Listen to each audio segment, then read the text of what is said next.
عرض کرتی ہے ابا جان آپ تو خوشبو کی بات کرتے ہو، میں نے کبھی خوشبو استعمال نہیں کی،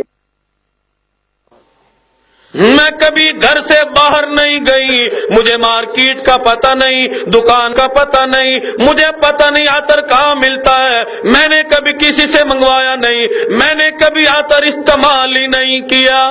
اللہ حضور کی دادی محترمہ نے عرض کر دیا عبد المطلب یہ بھی پوچھو آمنہ نے عطر پیا کہاں سے ہے؟ آپ تو استعمال کرنے کی بات کرتے ہو، جہاں چلتی پھرتی ہے وہاں سے تو خوشبو آتی ہی ہے، جہاں تھوکتی ہے اس سے پوچھو کہ اس نے عطر پیا کہاں سے ہے، جہاں تھوکتی ہے وہاں سے بھی خوشبو آتی ہے۔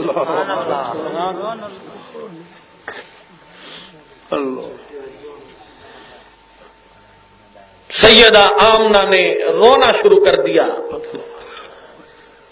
اور فرمانے لگی ابا جان آج کے بعد مجھ سے سوال نہ کرنا، اللہ اکبر، آج کے بعد مجھ سے پوچھنا نہ، میں بات کھول دیتی ہوں، آپ تو صرف عطر کی بات کرتے ہیں، خوشبو کی بات کرتے ہیں، ادھر ادھر سے خوشبو آتی ہے، آپ تو تھوکنے کی بات کرتے ہیں، صرف آپ کو تو عطر کا پتہ ہے، خوشبو کا پتہ ہے، رب کائنات کی قسم ہے میں جب چلا کرتی ہوں کنویں کے قریب جایا کرتی ہوں پانی بھرنے کے لیے، کنویں کا پانی ابل کے خود بخود باہر کو آ جاتا ہے۔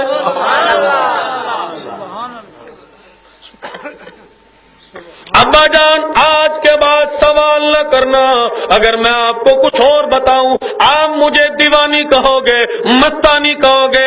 ابا جان میں جب پہاڑوں کے قریب سے گزرا کرتی ہوں پہاڑ میں سے آواز آتی ہے او امام الانبیاء کی والدہ محترمہ تجھے مبارک ہو،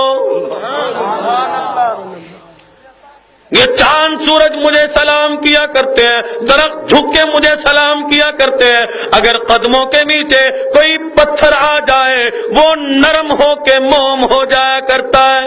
سبحان اللہ۔ پیٹ پہ شکم پہ ہاتھ رکھ کے فرماتی ہیں ابا جان آئندہ پریشان نہ کرنا، آئندہ سوال نہ کرنا، بیٹی پھر یہ خوشبو لائی کہاں سے، تو نے استعمال نہیں کی، پھر خوشبو آئی کہاں سے؟ عرض کر دیا ابا جان آج کے بعد نہ پوچھنا، ایسا معلوم ہوتا ہے کہ اس آنے والے مہمان کی برکت ہے۔ سبحان اللہ۔ حضور اکرم صلی اللہ تعالی علیہ وسلم کی پیدائش پہ پروردگار عالم نے مکے کو معطر فرما دیا۔ اگر آج میری اور آپ کی زندگی قرآن والی زندگی ہو، حضور اکرم صلی اللہ تعالی علیہ وسلم کی اتباع والی زندگی ہو، کیا ہماری زندگیوں سے جنت کی خوشبو نہیں آئے گی؟ بالکل۔ لیکن ہم آج صرف باتیں ہی کرتے ہیں، اجی مدینے سے بڑا پیار ہے، مدینے سے بڑی محبت ہے، مدینے سے بڑا انس ہے، لیکن کہنا بڑا آسان ہے، کرنا بڑا مشکل ہے۔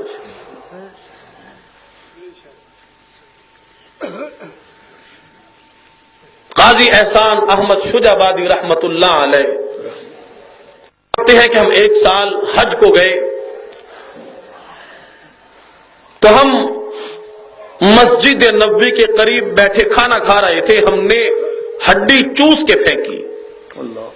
فرماتے ہیں کہ ایک دیہاتی کا بچہ آیا اور اس نے ہڈی اٹھا کے چوسنا شروع کر دی۔ اللہ ہم نے اسے اپنے پاس بٹھایا، کھانا کھلایا، اس کے بعد ہم نے کہا کہ تو غریب ہے، نادار ہے، مفلس ہے؟ اس نے کہا ہاں جی میں غریب ہوں۔ مولانا فرماتے ہیں کہ ہم نے اس سے کہا کہ یہاں بڑی غربت ہے، ناداری ہے، مفلسی ہے، تو دیہات کا رہنے والا، ہمارے ساتھ پاکستان چل، ہم تیرے کپڑے بنائیں گے، کھانا کھلائیں گے، شادی کریں گے۔ مولانا فرماتے ہیں کہ وہ بچہ کہنے لگا کہ حضرت کھانا بھی کھلاؤ گے، میری ضروریات پوری کر دو گے، میری شادی بھی کر دو گے، کھانا بھی خوب ملے گا، عیش و عشرت کا انتظام بھی ہو جائے گا۔ روضہ اقدس صلی اللہ تعالی علیہ وسلم کی طرف اشارہ کر کے کہتا ہے پاکستان میں سب کچھ ملتا ہے، مولانا کیا آپ کے پاکستان میں یہ بھی ہے؟ اللہ اکبر، اللہ اکبر۔ قاضی احسان مشجبادی رحمت اللہ علیہ فرماتے ہیں کہ میری چیخ نکل گئی، بیٹا ہمارے پاکستان میں سب کچھ ہے لیکن روضہ اقدس صلی اللہ تعالی علیہ وسلم پاکستان میں نہیں۔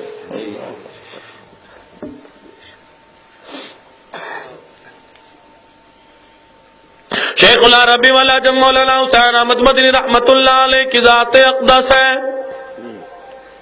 ایسی ہستی کا میں نے آپ حضرات کے سامنے ذکر خیر کیا، 1-2 برس نہیں، عرصہ 2 عرصہ نہیں، 18 برس تک روضہ اقدس صلی اللہ تعالی علیہ وسلم کی جالیوں کے سائے تلے بیٹھ کے حدیث مبارکہ پڑھائی ہے۔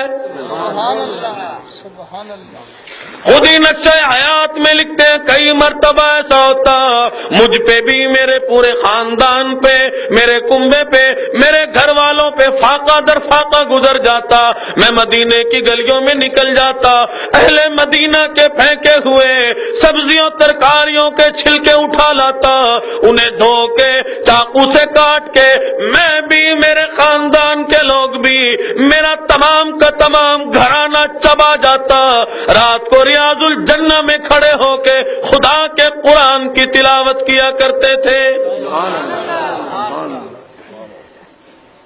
سبحان اللہ۔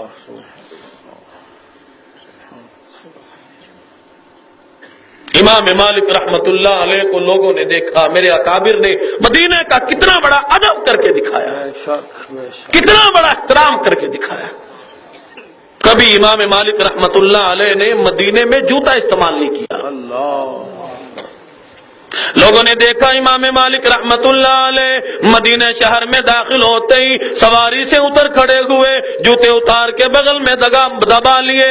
کسی نے پوچھا حضرت مدینہ پتھریلا علاقہ ہے، آپ کے قدموں میں کر چپتے ہیں، لہو بہ رہا ہے آپ کے پاؤں سے، قدم لہو لہان ہو رہے ہیں، جوتا کیوں نہیں استعمال کرتے؟ امام مالک رحمت اللہ علیہ نے فرما دیا لوگوں تمہیں معلوم نہیں، مدینہ ادب کی جگہ ہے، مدینہ احترام کی جگہ ہے، ڈرتا ہوں کہیں میرا جوتے والا پاؤں وہاں نہ لگ جائے جہاں امام الانبیاء محبوب کبریا جناب محمد الرسول اللہ صلی اللہ تعالی علیہ وسلم کے قدم مبارک لگے ہوں۔ اللہ اکبر، اللہ۔ امام شافعی رحمت اللہ علیہ امام مالک رحمت اللہ علیہ کے مدینہ منورہ میں مہمان بن کے گئے۔ ہمارا عقیدہ ہے ہمارے نبی کا مدینہ بھی پاک، ہمارے نبی کا پسینہ بھی پاک ہے صلی اللہ علیہ وسلم۔ امام مالک رحمت اللہ علیہ نے خادم سے فرمایا کہ برتن بھر کے رکھ دینا۔ امام شافعی رحمت اللہ علیہ بہت بڑے اللہ والے آئے، متقی پرہیزگار نیک آدمی ہے، تہجد کی نماز پڑھیں گے، ان کے لیے وضو کے لیے برتن بھر کے رکھ دینا تاکہ تہجد کے لیے جب بیدار ہو تو تکلیف نہ ہو۔ صبح ہوئی تو خادم نے عرض کر دیا حضرت آپ تو کہتے تھے بڑا نیک آدمی آیا، اللہ والا متقی پرہیزگار آیا، میں نے وضو کا پانی بھر کے رکھا تھا، وہ لوٹا وہ برتن تو جو کا تو بھرا رکھا، جب وضو نے کیا تو نماز کیا پڑھی ہوگی؟ ناشتے پہ حضرت نے پوچھا ہاں جی لمبا سفر کر کے آئے تھے اس لیے تھک گئے ہوں گے، تہجد کی نماز بھی نہیں پڑھی۔ امام شافعی رحمت اللہ علیہ نے عرض کر دیا حضرت ایسی کوئی بات نہیں، جب میں نے سفر کا ارادہ کیا، جب میں آپ کا مہمان بن کے آیا، مدینے میں مہمان بن کے آیا، میں نے دل میں ایک عہد کر لیا، میں نے دل میں ایک ارادہ کر لیا، میری تمنا ہو گئی، میری آرزو ہو گئی۔ اور شافعی ساری زندگی سویا کرتا ہے، ساری زندگی نیند کیا کرتا ہے، آرام کیا کرے گا، آج موقع ہے امام مالک رحمت اللہ علیہ کا تو مہمان بھی ہے، مدینہ منورہ بھی ہے، آج ساری کی ساری رات جاگ کر مصلی پہ ہی گزار دے۔ سبحان اللہ۔ حضرت میں تو سویا ہی نہیں، جب سویا نہیں تو وضو کی کیا حاجت پڑتی؟